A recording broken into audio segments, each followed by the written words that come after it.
तो आप मेरे साथ निकाल सकते हैं। उससे पहले कि हम परमेश्वर के वचन पर ध्यान दें, जो जूनियर चर्च के बच्चे हैं अपने अपने टीचर के साथ अपनी अपनी कक्षाओं में चले जाएंगे।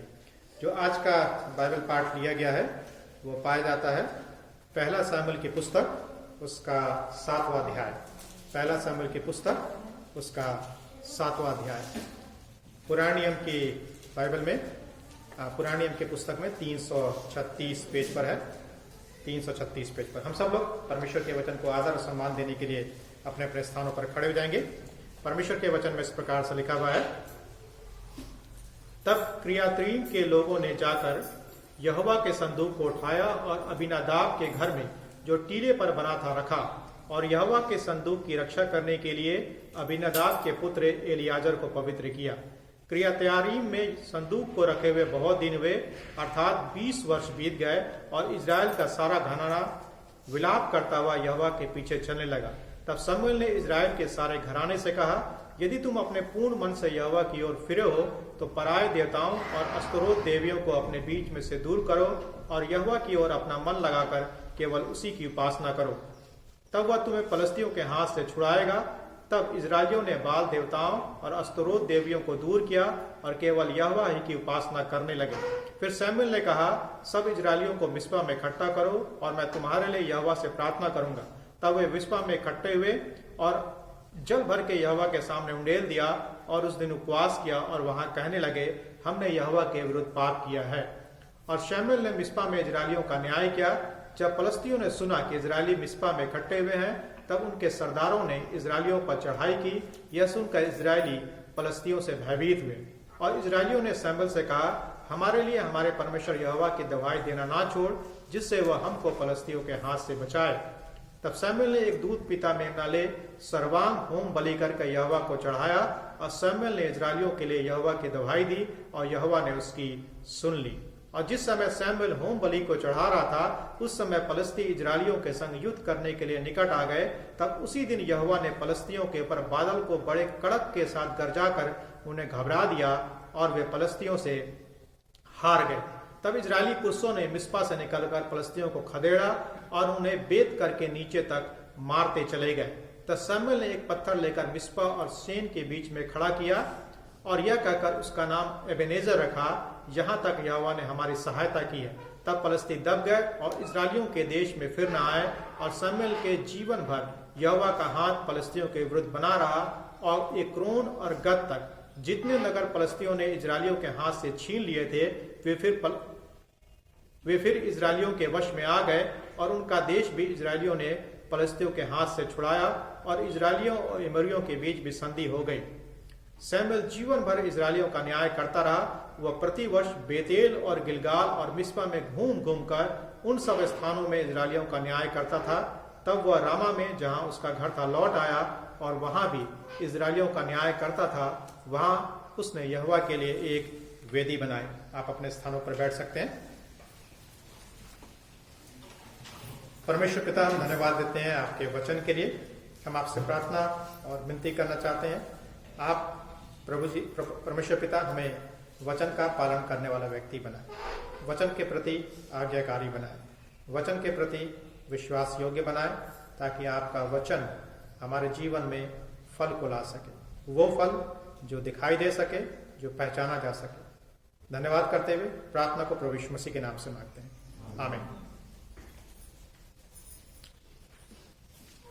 यह अध्याय आपके सामने पढ़ा गया, और इस अध्याय से एक जो महत्वपूर्ण बात हमें और आपको पता चलती है वो ये है, जीवन में परमेश्वर के पास वापस लौटने से ज्यादा कुछ भी महत्वपूर्ण नहीं है। जीवन में परमेश्वर के पास वापस लौटने से ज्यादा कुछ भी महत्वपूर्ण नहीं है। सामान्य शब्दों में बोला जाए तो हम इसको इस प्रकार से बोल सकते हैं, यदि हम परमेश्वर से दूर चले गए, परमेश्वर से हमारे संबंध खराब हो चुके हैं, यदि हम बिगड़ गए, अपने आप में मगन हो गए हैं, तो सब बाइबल हमें इस बात को स्मरण दिलाती है, परमेश्वर का वचन हमें इस बात को स्मरण दिलाता है कि परमेश्वर के पास वापस लौट आने से ज्यादा कुछ भी महत्वपूर्ण नहीं है। हो सकता हो कि हमें ऐसा प्रतीत ना हो। जब हम उड़ाऊ पुत्र की कहानी को देखते हैं नए नियम में, हम इस बात को पाते हैं कि उसने अपने जीवन में इस बात का एहसास किया, इस बात को माना कि परमेश्वर के पास वापस लौटने से ज्यादा कुछ भी महत्वपूर्ण नहीं है, और वो वापस अपने पिता के पास आए। आज परमेश्वर पिता भी हमसे और आपसे यही चाहता है। यदि हम अपने जीवन में उससे दूर चले गए हैं, उससे बिछड़ गए हैं, तो वो चाहता है कि हम वापस उसके पास लौट आए। अब तक हमने सैमुअल के जन्म के बारे में, सैमुअल के बचपन के बारे में, और एक भविष्यवक्ता के रूप में उसकी बुलाहट क्या थी उसके बारे में हमने क्या किया, देखा। 4, 5 और 6 अध्याय में हम सैमुअल के वर्णन को क्या करते हैं, नहीं पाते हैं। लेकिन जब हम 7वें अध्याय को पढ़ते हैं, हम फिर से इस बात को पाते हैं कि सैमुअल कहानी में, वृत्तांत में वापस आ गया है। जो इजराइल राष्ट्र था, जो इजराइल देश था, जो परमेश्वर के लोग थे, वो परमेश्वर से दूर हो गए थे। और 7वें अध्याय में इजराइल को, परमेश्वर के लोगों को यहोवा के पास वापस लौटने में शमूएल क्या करता है, उनकी अगुवाई करता है, उनकी मदद करता है, उनका क्या करता है, वो नेतृत्व करता है। आज परमेश्वर के साथ हमारा और आपका रिश्ता कैसे है? यह प्रश्न सुनने में बहुत सारे लोगों को आसान लगता है, इसलिए बहुत सारे लोग जल्दी से इसका उत्तर दे देते हैं, हां, परमेश्वर के साथ तो हमारा रिश्ता बहुत अच्छा है। मैं सुबह वचन को पढ़ता हूं, मैं 3 टाइम प्रार्थना करता हूं, मैं संडे को चर्च में आता हूं। इस प्रकार से हम उत्तर को देते हैं। लेकिन क्या वास्तव में परमेश्वर के साथ हमारा रिश्ता अच्छा है? क्योंकि आज इस संसार में रिश्तों का कोई मोल नहीं रह गया। चाहे आपसी संबंधों की हम बात करें या परमेश्वर के साथ जो हमारे संबंध हुए हैं उसकी हम बात करें, रिश्तों का महत्व नहीं रह गया। रिश्ते को हमने बदल डाला है, रिश्ते का कोई वैल्यू नहीं है। और जब बात परमेश्वर के साथ आती है, तब भी परमेश्वर के साथ हमारा और आपका रिश्ता अच्छा नहीं है। हम परमेश्वर के साथ रिश्ते को तभी स्थापित करते हैं जब हम कोई दुख में होते हैं, जब हम कोई क्या होते हैं, मुसीबत में होते हैं, जब हम समस्याओं में होते हैं। इसलिए प्रश्न यह है, आज परमेश्वर के साथ आपका रिश्ता कैसे है? आज परमेश्वर के साथ आपका संबंध कैसे है? क्या आप उसके करीब चल रहे हैं या आप उससे दूर हैं? क्या आप मसीह में आगे बढ़ रहे हैं या आप मसीह में पीछे हो गए? क्या आप अपने जीवन में आत्मिक रूप से प्रगति कर रहे हैं या आपने प्रगति करना बंद कर दिया? आप सांसारिक रूप से तो प्रगति कर रहे हैं, लेकिन क्या आत्मिक रूप से आप अपने जीवन में प्रगति कर रहे हैं या नहीं कर रहे हैं? यह सबसे महत्वपूर्ण बात है। परमेश्वर ने आपको और हमें संबंध रखने के लिए बनाया। जब आदम और हव्वा को परमेश्वर ने अदन के बगीचे में बनाया, कहने का मतलब अदन के बगीचे में रखा, और जब उनको बनाया था तो परमेश्वर ने उनके साथ संबंध रखने के लिए बनाया था। लेकिन आदम और हव्वा परमेश्वर से क्या हो गए? दूर चले गए। कहां छिप गए? झाड़ी में छिप गए। और जब परमेश्वर आया, परमेश्वर ने बोला, हे आदम तू कहां है? क्या परमेश्वर को नहीं मालूम था कि आदम कहां है? फिर परमेश्वर ने प्रश्न क्यों पूछा, हे आदम तू कहां है? क्योंकि परमेश्वर ने आदम को यह बताया कि मैंने तुझे झाड़ी में छिपने के लिए नहीं बनाया था, मैंने तुझे संगति करने के लिए बनाया। तो हम झाड़ी में तब छिप जाते हैं जब हम अपने जीवन में परमेश्वर से क्या होते हैं? दूर चले जाते हैं। हमको और आपको अपने जीवन में देखने की आवश्यकता है कि क्या हम परमेश्वर से दूर हैं या हम परमेश्वर के पास हैं। हम बाकी चीजों से संगति करते हैं, संसार की चीजों से संगति करते हैं, संसार की चीजों को अपने साथ लिए फिरते हैं। जैसे कि आज की दुनिया की बात करें, हमारे पास मोबाइल फोन है, हम सबके पास मोबाइल फोन टेक्नोलॉजी है, परमेश्वर ने दिया है, बुद्धि और ज्ञान को बनाया गया है। लेकिन मोबाइल फोन हमारे जीवन की वास्तविक आवश्यकता नहीं है। कई दफा हम परमेश्वर के वचन को नहीं लेते, परमेश्वर के वचन को लाने में भी हमें शर्म महसूस होती है, लेकिन मोबाइल फोन को लाने में हमें शर्म महसूस नहीं होती है। कई दफा हम परमेश्वर के वचन में ऐसे ही आ जाते हैं, बिना खाली हाथ आ जाते हैं। हम सोचते हैं कि परमेश्वर के वचन की आवश्यकता नहीं है। परमेश्वर के वचन की आवश्यकता है। परमेश्वर ने संबंध रखने के लिए बनाया है। परमेश्वर के वचन को जब हम पढ़ते हैं, हम उसके साथ क्या करते हैं? अपने संबंधों को स्थापित करते हैं। आज आपको और मुझे अपने जीवन को देखने की आवश्यकता है कि क्या हम ऐसा कोई तरीका है या हम किसी भी तरह से कहीं परमेश्वर से तो दूर नहीं चले गए? यदि दूर चले गए हैं तो वापस लौटने का समय आ गया। परमेश्वर के घर वापस आने का समय आ गया। मैं हमेशा एक बात को बोलता हूं, कई बातें होती जो इंसान को एकदम से नहीं समझ में आती, लेकिन जब समझ में आती है तब तक क्या होता है? बहुत देर हो जाता है। अभी भी देर नहीं हुआ। यदि आप परमेश्वर से दूर हैं, उसके वचन से दूर हैं, उसकी संगति से दूर हैं, तो परमेश्वर चाहता है कि आप उसके पास क्या हो? वापस लौट आए। ठीक ऐसा ही 7वें अध्याय में हम पढ़ते हैं, परमेश्वर के लोग परमेश्वर से दूर हो गए थे, परमेश्वर से दूर चले गए। और सैमुएल चाह रहा था, परमेश्वर चाह रहा था कि परमेश्वर के लोग उसके पास क्या हो जाए? वापस लौट आए। और शैमुएल एक भविष्यवक्ता के रूप में कार्य कर रहा था, एक न्यायी के रूप में कार्य कर रहा था, एक याजक के रूप में कार्य कर रहा था, और उनको उन तरीकों को बता रहा था जिसका पालन करने के द्वारा से वे परमेश्वर के पास वापस लौट करके आ सकते थे। परमेश्वर के पास वापस लौटने के लिए 20 वर्षों से परमेश्वर के लोग नहीं बदले थे। कितने? 20 वर्षों से। लिखा हुआ, वचन में लिखा हुआ, 20 साल हो गए थे परमेश्वर के लोग परमेश्वर के पास वापस नहीं आए। इतना लंबा समय। हो सकता है कि हमारे और आपके साथ भी ऐसा ही हो। भले हम परमेश्वर के भवन में आ रहे हैं, भले हम प्रार्थना में भाग लेते हैं, भले हम उपवास को रखते हैं, भले हम रोज सुबह उठकर परमेश्वर के वचन को पढ़ते हैं, लेकिन इसका यह मतलब नहीं है कि आप परमेश्वर के पास हैं। आप परमेश्वर के पास होते हुए भी परमेश्वर से दूर हो सकते हैं यदि आपका रिश्ता परमेश्वर के साथ सही नहीं है। यदि सही तरीके से आपने परमेश्वर के साथ अपने संबंधों को नहीं बनाया है, तो इसका मतलब है कि आप परमेश्वर से दूर हैं। घर का उदाहरण ले लीजिए। बहुत सारे घरों में ऐसा होता है, घर में बहुत सारे लोग रहते हैं, लेकिन कोई एक बच्चा, कोई एक परिवार का सदस्य इस प्रकार से इस गलत संगति में पड़ जाता है और ऐसा लगता है कि वो परिवार का हिस्सा नहीं है। परिवार में तो रह रहा है, परिवार में खाता भी है, सोता भी है, आता भी है, लेकिन उसकी कुछ ऐसी आदतें हैं जो परिवार के लोगों को क्या है? पसंद नहीं है। तो ऐसा लगता है कि ये परिवार का हिस्सा नहीं है। ठीक वैसा ही हमारे और आपके साथ भी हो सकता है। जरूरी नहीं है कि आप परमेश्वर के वचन भवन में आ रहे हैं, आप बाइबल पढ़ रहे हैं, जैसा कि मैंने आपको बताया, तो इसका मतलब है कि आपका रिश्ता परमेश्वर के साथ सही है। दाऊद परमेश्वर का जन था, 3 महीने तक पश्चाताप नहीं किया था। 3 महीने तक जब उसने बेतशेबा के साथ क्या किया था? वह विचार किया था, उसके पति को जब उसने मरवा दिया था, 3 महीने लग गए उसको परमेश्वर के साथ अपने रिश्ते को सही करने के लिए। इसलिए जब हम इज़राइल को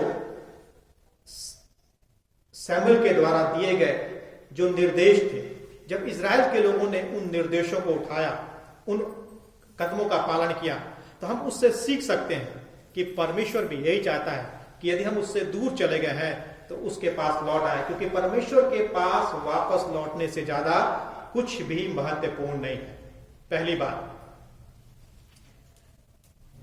परमेश्वर के पास वापस लौटने का जो पहला तरीका या पहला मार्ग है वो है पश्चाताप।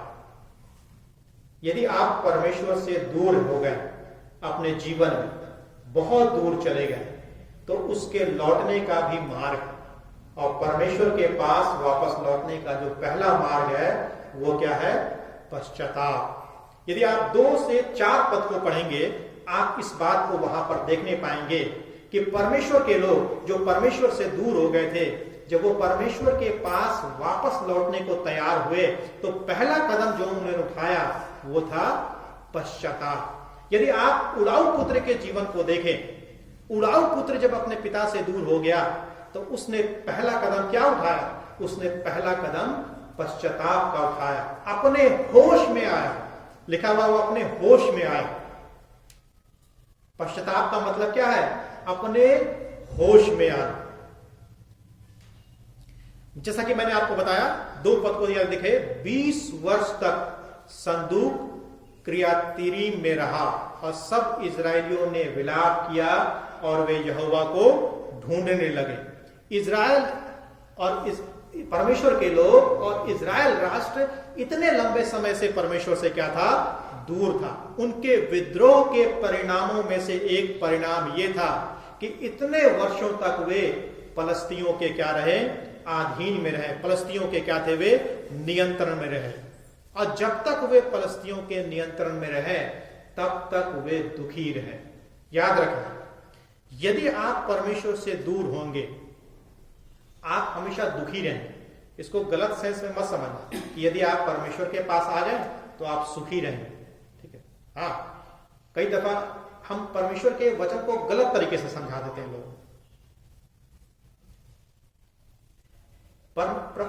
परमेश्वर के पास हम रहेंगे तो परमेश्वर की आशीष अवश्य रहेगी, लेकिन इसका यह मतलब नहीं कि हमारे जीवन में दुख और संकट नहीं आएंगे। बात उसकी हो रही है कि जब हम परमेश्वर से दूर चले जाते हैं, जब हम अपने पापों में लिप्त हो जाते हैं, तो परमेश्वर का न्याय और परमेश्वर का दंड हमारे और आपके जीवन के ऊपर क्या हो जाता है? आ जाता है। यहां पर इजरायली लोग फिर से विलाप कर रहे थे, लेकिन अब वे सचमुच में यहोवा के पीछे चलने के लिए क्या कर रहे थे? विलाप कर रहे थे।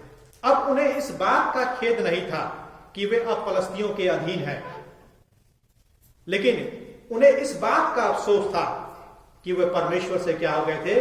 अलग हो गए थे। कई दफा हमें अपने जीवन में अफसोस ही नहीं होता है, हमें अपने जीवन में दुखी नहीं होता है कि हम परमेश्वर से क्या हो गए? काफी दूर चले गए। सच्चे पश्चाताप में हमेशा पाप के लिए दुख और परमेश्वर की खोज शामिल होती है।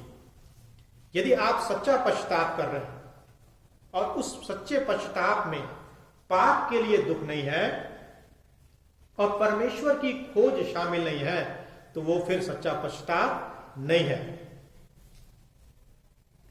सच्चे पश्चाताप का मतलब है पापों के परिणाम या आपकी परिस्थितियों के द्वारा से जो दुख आया है, समस्याएं आई हैं, उसके लिए सिर्फ विलाप करना ही नहीं, लेकिन परमेश्वर के पास क्या करना है? वापस आना भी है। पाप के लिए खेद को प्रकट करना, क्योंकि पाप के कारण से आपका रिश्ता परमेश्वर के साथ क्या हो गया था?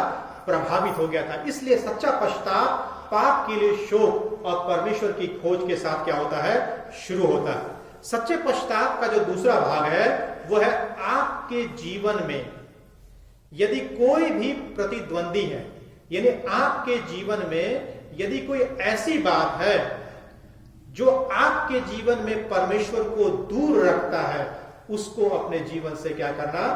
दूर करना।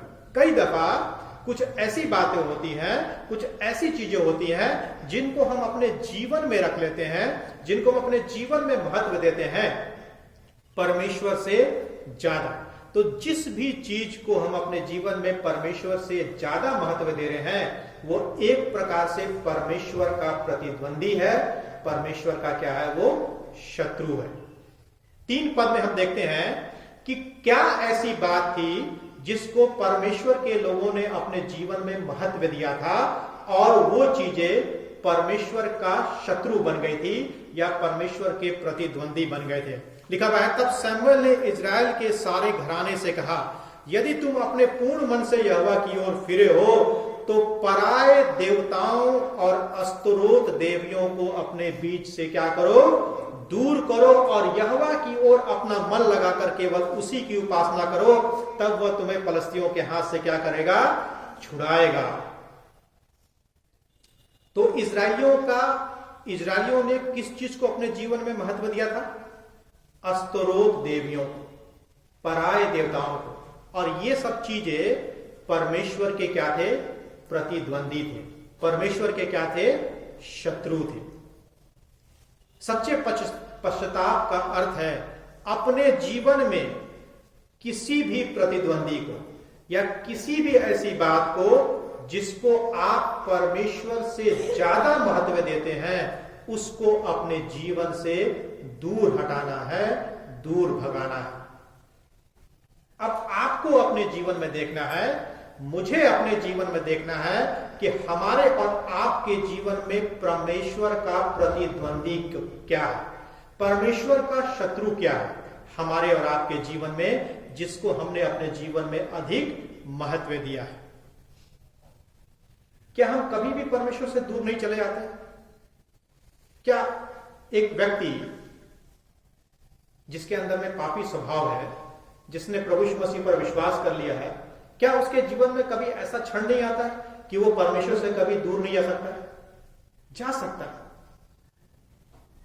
आपके जीवन में ऐसा क्या है जो आपको परमेश्वर से दूर रखता है, उसके वचन से दूर रखता है, उसकी संगति से दूर रखता है, उसके आत्मा की उपस्थिति से दूर रखता है? शायद आपका पैसा, आपका एजुकेशन, आपका क्रोध, या आपका समय, कुछ भी हो सकता है जो आपको परमेश्वर से दूर रख सकता है। सच्चे पश्चाताप का जो अर्थ है, अगला जो अर्थ है, स्वयं को केवल परमेश्वर की सेवा के लिए क्या करना? समर्पित करना। स्वयं को केवल परमेश्वर के लिए समर्पित करना। यह सैमुएल के निर्देश का अगला भाग था। सैमुएल ने क्या बोला था? पराये देवताओं को, अस्तरोत देवियों को अपने बीच में से दूर करो और अपने आप को यहोवा के लिए समर्पित करो और केवल उसी की क्या करो? उपासना करो।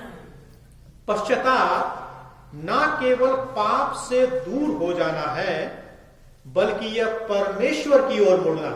यानी जब एक व्यक्ति पश्चाताप करता है तो वो क्या करता है?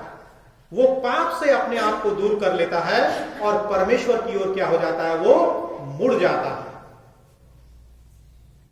यदि आप एक पाप को छोड़ करके दूसरे पाप की ओर मुड़ते हैं तो यह पश्चाताप नहीं है। ठीक है, मान लीजिए मेरे अंदर में चोरी करने की आदत है, चोरी करने का पाप है, और मैंने चोरी करने के पाप को छोड़ दिया, अब मैं व्यभिचार का पाप करने लगूं तो यह पश्चाताप नहीं है। पश्चाताप का मतलब है अपने पापों से दूर हो जाना और केवल परमेश्वर की ओर मुड़ना। इसीलिए यदि आप एक पाप को करते हैं और दूसरे पाप की ओर मुड़ जाते हैं तो यह पश्चाताप नहीं है। ये तो वैसे ही हो गया कि आपको सिगरेट पीने की आदत थी, सिगरेट छोड़ दिया और आप ड्रग्स लेने लगे, शराब पीने लगे। इसको पश्चाताप नहीं बोलते हैं। पश्चाताप जब हमारे जीवन में उत्पन्न होता है तो वो हमें एक मार्ग को दिखाता है, परमेश्वर की तरफ चलने वाले मार्ग को दिखाता है। आप अपने जीवन से उन चीजों को दूर कर देते हैं जिनको आप पहले अपने जीवन में क्या करते थे? महत्व देते थे, और आप सिर्फ परमेश्वर की सेवा करने के लिए अपने आप को क्या करते हैं? समर्पित करते हैं। और ठीक 4 पद में हम ऐसा ही इजरायलियों को करते हुए पाते हैं। लिखा हुआ है, इस प्रकार इजरायलियों ने अपने बाल देवताओं और अस्तोरेत देवियों को क्या किया? दूर किया और केवल यहोवा की उपासना की। दूसरी महत्वपूर्ण बात, परमेश्वर के पास वापस लौटने का दूसरा कदम परमेश्वर से बात करना। परमेश्वर से बात करना। पहला कदम क्या था? पश्चाताप। अब परमेश्वर के पास वापस लौटने का दूसरा कदम क्या है? परमेश्वर से बात करना। 5 से 11 पर हम सबके पास मोबाइल फोन है। ठीक है, हम लोग रिचार्ज कराते हैं 399 का, 599 का, अनलिमिटेड टॉक है। ठीक है, यहां पर विद्यार्थियों को शनिवार को फोन दिया जाता है, इतवार को फोन दिया जाता है। एक बार फोन मिल जाता है, शाम 1-1:30 बजे से लेकर के 6 बजे तक अनलिमिटेड टॉक टाइम, मतलब शुरू होता है टॉक टाइम। ठीक है, बात यदि परमेश्वर से बात करने की हो तो परमेश्वर से बात करने के लिए समय ही नहीं। ठीक है, सारे कामों के लिए समय, टीवी देखने के लिए समय है, फोन से बात करने के लिए समय है, व्हाट्सएप भेजने के लिए समय है, फेसबुक चलाने के लिए समय है, लोगों की बुराई करने के लिए समय है, मार्केट जाने के लिए समय है, पैसा कमाने के लिए समय है। परमेश्वर के वचन को पढ़ने के लिए क्या है? समय नहीं है। जब समय नहीं है तो परमेश्वर कैसे बात करेगा? हक बात करेगा क्या परमेश्वर? और हम बोलते हैं कि परमेश्वर की इच्छा ही नहीं मालूम होती है। कैसे मालूम होगी परमेश्वर की इच्छा? संसार की इच्छा को तो दिमाग में भर लिया है, परमेश्वर की इच्छा कैसे मालूम होगी? परमेश्वर की इच्छा तब मालूम होगी जब परमेश्वर के वचन को पढ़ेंगे तब ना। परमेश्वर के वचन को तो पढ़ता ही नहीं है, तो कहां से परमेश्वर की इच्छा मालूम होगी?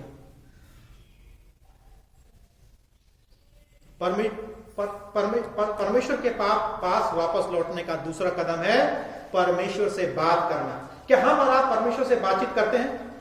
कितना बातचीत करते हैं? कई लोग तो सिर्फ 3 बार बातचीत करते हैं। कब? नाश्ते के लिए, प्रार्थना करते समय, दोपहर के खाने के लिए और दिन के शाम के खाने के लिए। बस यही हो गया परमेश्वर से बातचीत। ठीक है। कई लोग थोड़ा अच्छे हैं तो सुबह उठ के प्रार्थना कर लेते हैं और रात को सोते समय प्रार्थना कर लेते हैं। कई लोग और धार्मिक है, जैसे हम लोग आश्रम में रहते हैं, शुक्रवार को भी प्रार्थना कर लेते हैं दिन भर। ठीक है। और बाकी समय भी प्रार्थना कर लेते हैं। ऐसे ही करते हैं ना। और हम क्या सोचते हैं, बड़ा बढ़िया काम कर दिया हमने, परमेश्वर से हमने क्या कर लिया, आज पूरे दिन भर बात किया। ठीक है। बड़े गर्व से बताते हैं कि आज तो हम लोग प्रार्थना में थे, उपवास में थे। अब कितना प्रार्थना में थे, कितने उपवास में थे, तो हमको और परमेश्वर को मालूम, आपको मालूम है और परमेश्वर को मालूम। परमेश्वर के पास वापस लौटने का दूसरा कदम है परमेश्वर से बात करना। 5 से 11 पद में हम प्रार्थना के 3 महत्वपूर्ण पहलुओं को पाते हैं। परमेश्वर से बात करने का मतलब है परमेश्वर से प्रार्थना करना। तो 5 से 11 पद को जो हम पढ़ते हैं, हम प्रार्थना के 3 महत्वपूर्ण पहलुओं के बारे में पाते हैं जो परमेश्वर के पास वापस लौटने का एक महत्वपूर्ण हिस्सा है। तो यदि हम 5 पद को पढ़ें तो 5 पद में सैमुएल ने कहा, सब इजरायलियों को मिस्पा में इकट्ठा करो और मैं तुम्हारे लिए यहोवा से क्या करूंगा, विनती करूंगा। तुम्हारे लिए यहोवा से क्या करूंगा, प्रार्थना करूंगा। हमें दूसरे विश्वासियों के मदद की जरूरत है। सैमुएल को इसका एहसास था कि इजरायलियों को उसके मदद की जरूरत है, इसीलिए सैमुएल ने उनके लिए क्या किया, प्रार्थना किया। उसने महसूस किया कि इजराइल देश, परमेश्वर के लोग कमजोर थे, उनको मदद की आवश्यकता थी, इसीलिए उसने उनके लिए प्रार्थना करने की क्या करी, पेशकश करी। जब आप और हम परमेश्वर से दूर चले जाते हैं तो हम आध्यात्मिक आत्मिक रूप से हम क्या हो जाते हैं, कमजोर हो जाते हैं। और कई दफा हम अपने जीवन में इस बात को स्वीकार नहीं करते हैं कि हमें दूसरों की मदद की जरूरत है। हम सोचते हैं हमें दूसरों की मदद की जरूरत नहीं है, दूसरों को हमारी मदद की जरूरत है। ठीक है। हमारे लिए कौन क्या प्रार्थना करेगा, हम दूसरों के लिए प्रार्थना करने के सोचते हैं। हाँ, दूसरों को हम सोचते हैं कि हम जब प्रार्थना करेंगे तो दूसरे मदद पाएंगे, लेकिन कई दफा हमें भी प्रार्थना की आवश्यकता पड़ती है, हमें भी प्रार्थना की जरूरत पड़ती है। प्रार्थना का जो दूसरा पहलू है वह है परमेश्वर के विरुद्ध अपने पापों को स्वीकार करना। 6 पद में परमेश्वर के विरुद्ध किए गए अपने पापों को क्या करना, स्वीकार करना। लिखा हुआ है, इजरायली जब मिस्पा में इकट्ठे हुए तब उन्होंने जल भरकर यहोवा के सामने उंडेल दिया। उस दिन उन्होंने उपवास किया और उन्होंने यह अंगीकार किया कि हमने यहोवा के विरुद्ध पाप किया है। और सैमुएल मिस्पा में इजराइल का प्रधान था। इजरायलियों ने क्या स्वीकार किया, हमने यहोवा के विरुद्ध पाप किया है। तो जब हम परमेश्वर से प्रार्थना करते हैं तो प्रार्थना में अपने पापों को क्या करना है, स्वीकार करना है। यहां पर हम एक अद्भुत बात होते हुए देखते हैं। अद्भुत बात होते हुए हम क्या देख रहे हैं कि पूरा का पूरा इजरायली समूह, पूरा का पूरा राष्ट्र अपने पापों को स्वीकार कर रहा है। कुछ ऐसा हम देख रहे हैं जो हम आज होता हुआ नहीं देखते हैं। सारे के सारे लोग अपने पापों को स्वीकार कर रहे हैं। और कभी कभी परमेश्वर ऐसा करता है, परमेश्वर ऐसा करता है कि कलीसिया के लोग, पूरे राष्ट्र के लोग, पूरे समाज के लोग, उसके सारे विश्वासी अपने अपने पापों को क्या करें, स्वीकार करें। और फिर प्रार्थना का हम तीसरा पहलू भी पाते हैं। प्रार्थना का तीसरा पहलू हम इन पदों में क्या पाते हैं, वह है परमेश्वर पर भरोसा करना कि वह आपको उसकी कृपा के अनुग्रह से बल प्रदान करेगा। 7 से 9 पद में प्रार्थना का तीसरा पहलू यह है परमेश्वर पर भरोसा करना कि वह अपनी कृपा से, अपनी दया से, अपने अनुग्रह से आपको क्या करेगा, बल प्रदान करेगा। यदि आप परमेश्वर से दूर चले गए हैं और आपके जीवन में समस्याएं हैं, आपके जीवन में परेशानियां हैं, तो ऐसा इसलिए है क्योंकि जब हम परमेश्वर से दूर चले जाते हैं तो परमेश्वर हमें क्या करता है? अनुशासित करता है। परमेश्वर हमें क्या करता है? अनुशासित करता है, ताकि हम उसके पास क्या हो? लौट आए। और यही परमेश्वर यहां पर इजरायलियों के साथ कर रहा है। इजरायलियों की सबसे बड़ी समस्या क्या थी? इजरायलियों की सबसे बड़ी समस्या थी फलस्ती लोग। जब फलस्तियोयों ने सुना कि इजरायली लोग मिस्पा में इकट्ठे हुए हैं, तब वे क्या करने लगे? आक्रमण करने लगे। और जब इजरायलियों ने सुना कि फलस्ती हम पर आक्रमण करने वाले हैं, तब उन्होंने सैमुएल की क्या करी? दोहाई दी। और सैमुएल ने एक मेमने को क्या किया? बलि किया। याद रखें, जब भी हम पुराने नियम में किसी भी पशु बलि को देखते हैं, किसी भी मेमने के बलि को देखते हैं, तो पुराने नियम के सारे बलिदान प्रभु यीशु मसीह की तरफ क्या करते हैं? इशारा करते हैं। सारे के सारे बलिदान, क्योंकि पुराने नियम के जो बलिदान थे वो अपने आप में सिद्ध नहीं थे, अपने आप में पर्याप्त नहीं थे। इसीलिए प्रभु यीशु मसीह को अपना बलिदान देने के लिए इस पृथ्वी पर आना पड़ा। पुराने नियम के बलिदान प्रभु यीशु मसीह के क्रूस की तरफ इशारा करते हैं, प्रभु यीशु मसीह के बलिदान की तरफ क्या करते हैं? इशारा करते हैं। वे हमें परमेश्वर के अनुग्रह की याद दिलाते हैं। परमेश्वर से दूर चल करके आपके जीवन में जो समस्याएं आई हैं, आपके जीवन में जो परेशानियां आई हैं, यदि आप परमेश्वर पर भरोसा रखेंगे, उसकी कृपा के ऊपर भरोसा रखेंगे, उसके अनुग्रह के ऊपर भरोसा रखेंगे, परमेश्वर आपको अवश्य ही छुटकारा प्रदान करेगा। आपको उसके पास वापस आने की आवश्यकता है। क्या हुआ? जब इजरायलियों ने परमेश्वर के अनुग्रह पर भरोसा रखा, छुड़ाने के लिए उस पर भरोसा रखा, तो क्या हुआ? यदि आप देखें 10 से 11 पद में क्या हुआ? परमेश्वर ने प्रार्थना सुन ली। परमेश्वर ने फलस्तियों के विरुद्ध गरज कर उन्हें दहशत में डाल दिया। उस दिन उसने चमत्कार करके इजरायलियों को फलस्तियों से क्या किया? छुड़ाया। और यह प्रार्थना का तीसरा पहलू है कि परमेश्वर पर भरोसा करना कि वह आपको अपनी कृपा से, अनुग्रह से क्या करेगा? छुड़ाएगा। तीसरी और अंतिम बात, हम लोग देख रहे हैं जीवन में परमेश्वर के पास वापस लौटने से ज्यादा कुछ भी महत्वपूर्ण नहीं। जीवन में परमेश्वर के पास वापस लौटने से ज्यादा कुछ भी महत्वपूर्ण नहीं। और यदि हम परमेश्वर से दूर चले गए हैं, तो वो कौन कौन से कदम है जो हमें उठाना चाहिए? तो हमने देखा पहला कदम क्या था? पश्चाताप। हमें पहला कदम क्या उठाना है? पश्चाताप का उठाना। दूसरा कदम हमने देखा हमें प्रार्थना करना, यानी परमेश्वर से क्या करना है? बातचीत करना। और तीसरा कदम है आत्मिक आस। परमेश्वर के पास लौटने का जो तीसरा कदम है वो सबसे लंबा कदम है, सबसे लंबा रास्ता है, सबसे कठिन रास्ता है, और कभी कभी यह काफी तकलीफ दे होता है, काफी तकलीफ दे होता है। पश्चाताप, प्रार्थना और आत्मिक विकास, जो जीवन में आत्मिक विकास है उसको बढ़ाए रखना आसान नहीं है। ठीक है, आत्मिकता को बनाए रखना, परमेश्वर के साथ संबंधों को बनाए रखना, परमेश्वर के अनुग्रह के अनुसार से जीवन को व्यतीत करना हमेशा हमेशा के लिए, जब तक पृथ्वी पर जीवित है, किसी भी व्यक्ति के लिए जो प्रभु यीशु मसीह पर विश्वास करता है आसान नहीं, असंभव नहीं है। ठीक है, कठिन जरूर है लेकिन असंभव नहीं, तो आसान नहीं। लेकिन आत्मिक विकास को हमें अपने जीवन में क्या रखना है? बनाए रखना है। 12 पद के अनुसार लिखा हुआ है, परमेश्वर ने उस दिन मिस्पा में इजरायलियों को क्या किया? विजय प्रदान किया। और सैमुएल क्या चाहता था? सैमुएल नहीं चाहता था कि इजरायली उसे क्या करे?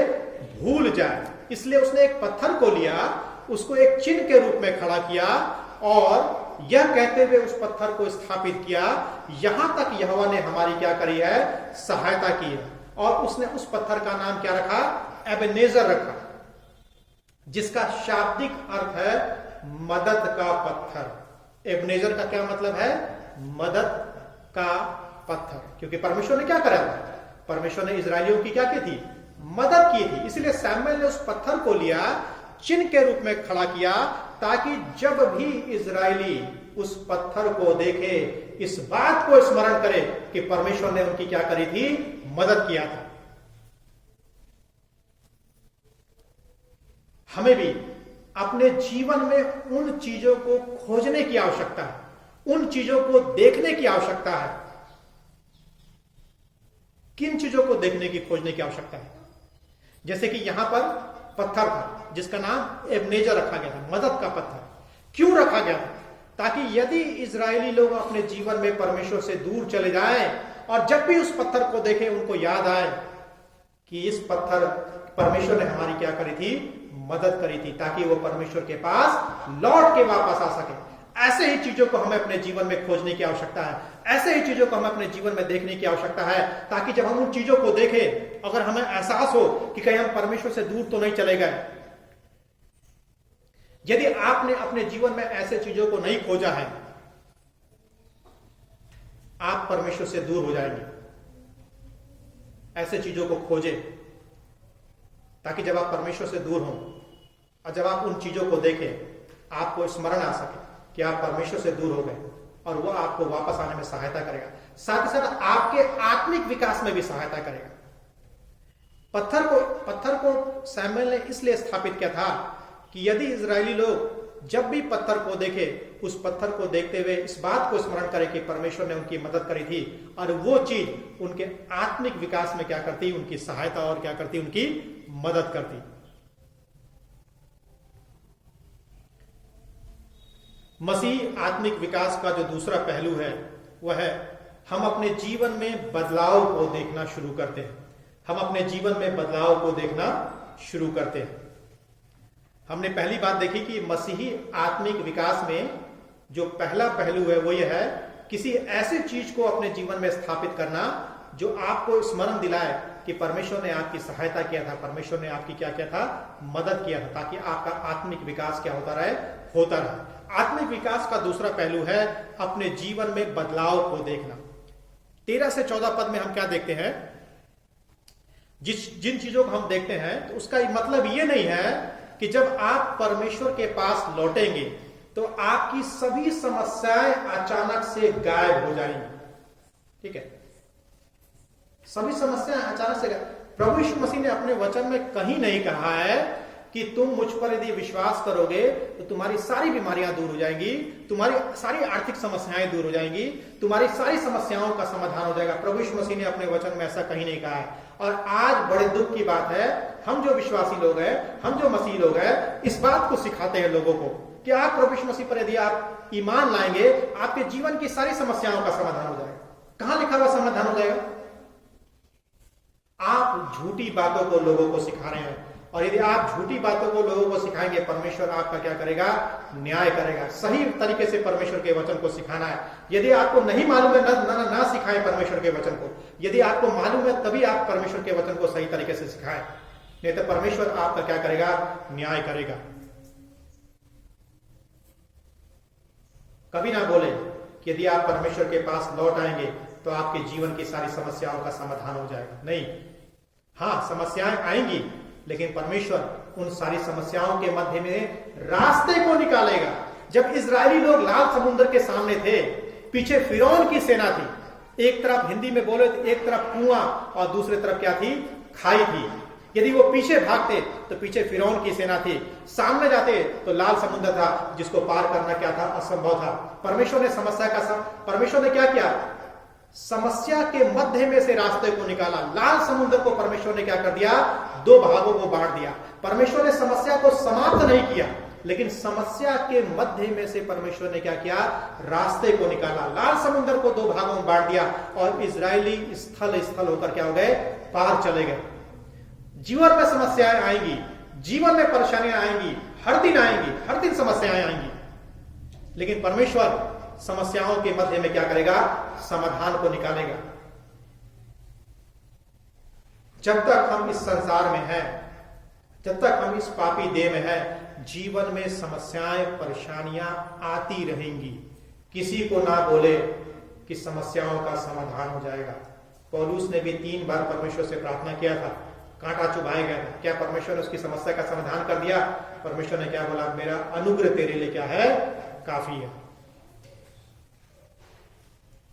मसीही आत्मिक विकास का जो तीसरा पहलू है वह है अपनी दिनचर्या को, यानी अपने दैनिक जीवन को सही करना, यानी हर दिन परमेश्वर के साथ चलना, हर दिन परमेश्वर के साथ संबंध को बनाए रखना, हर दिन परमेश्वर की संगति में आगे बढ़ना। 15 से 17 पद में सैमुएल ने परमेश्वर के पास वापस लौटने के लिए इजराइल का क्या किया? नेतृत्व किया, और लोगों ने उसके नेतृत्व का क्या किया? जवाब दिया। उन्होंने अपनी प्रतिमा की जो आराधना थी उससे पश्चाताप किया, उन्होंने परमेश्वर पर भरोसा रखा और परमेश्वर ने उन्हें फलिस्तियों के हाथ से क्या किया? छुड़ाया। इसीलिए मैंने आपको बोला था परमेश्वर के पास वापस लौटने का जो तीसरा कदम है सबसे कठिन कदम है। पश्चाताप पहला कदम, दूसरा प्रार्थना, और तीसरा है आत्मिक विकास, यानी प्रतिदिन परमेश्वर की संगति में आगे बढ़ना। और यह आसान नहीं है, लेकिन असंभव भी नहीं, लेकिन तकलीफ होती है इसमें। हम इस खंड से क्या सीखते हैं? इजरायलियों ने यहोवा के पास लौटने से पहले संदूक को पाने के लिए 20 साल तक प्रतीक्षा किया, यानी 20 साल तक परमेश्वर से दूर थे। कितनी अजीब बात नहीं है, 20 साल से परमेश्वर से दूर थे। इतना लंबा इंतजार करने का कोई मतलब नहीं होना चाहिए था, लेकिन ऐसा तब होता है जब आप कुछ करना नहीं चाहते।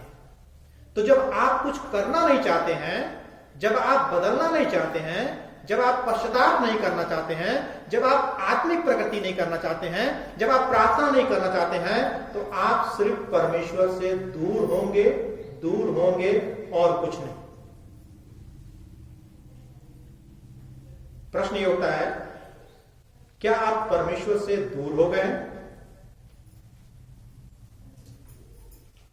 कितना समय हो चुका है कि आप परमेश्वर से दूर हो गए? अगर एक दिन भी ऐसा है, एक क्षण भी ऐसा हो गया है कि आप परमेश्वर से दूर हो गए हैं, तो यह बहुत लंबा है। वापस आने का समय आ गया। जीवन क्षणिक है, जीवन क्षण भंगुर है। जैसा कि मैंने आपको बताया था, घास के फूल के समान, सुबह खिलता है, शाम होते होते क्या होता है? मुरझा जाता है। जीवन का कोई भरोसा नहीं, कब जीवन समाप्त हो जाए। परमेश्वर के हाथ में, जीवन और मृत्यु परमेश्वर के हाथ में। तो इससे पहले कि बहुत देर हो जाए, ये जीवन समाप्त हो जाए, यदि आप परमेश्वर से दूर चले गए हैं, तो परमेश्वर चाहता है कि आप उसके पास वापस लौट कर आ जाए। यह समय है प्रभु के पास लौटने का, यह समय है परमेश्वर के वचन के पास लौटने का, यह समय है उसके साथ संगति करने का। इसीलिए तो प्रभु यीशु मसीह इस दुनिया में आया। प्रभु यीशु मसीह इसलिए इस दुनिया में आया क्योंकि हम परमेश्वर से दूर चले गए थे। यदि प्रभु यीशु मसीह इस दुनिया में नहीं आता तो शायद हम हमेशा परमेश्वर से दूर ही रहते, क्योंकि उसकी शुरुआत किसने कर दी थी? आदम और हव्वा ने कर दी थी।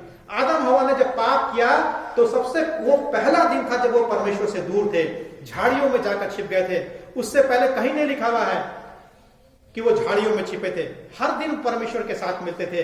लेकिन जैसे ही उन्होंने पाप किया, उन्होंने पहला काम क्या किया? झाड़ियों में जाकर छिप गए। और शायद छिपे ही रहते यदि प्रभु यीशु मसीह दुनिया में नहीं आता।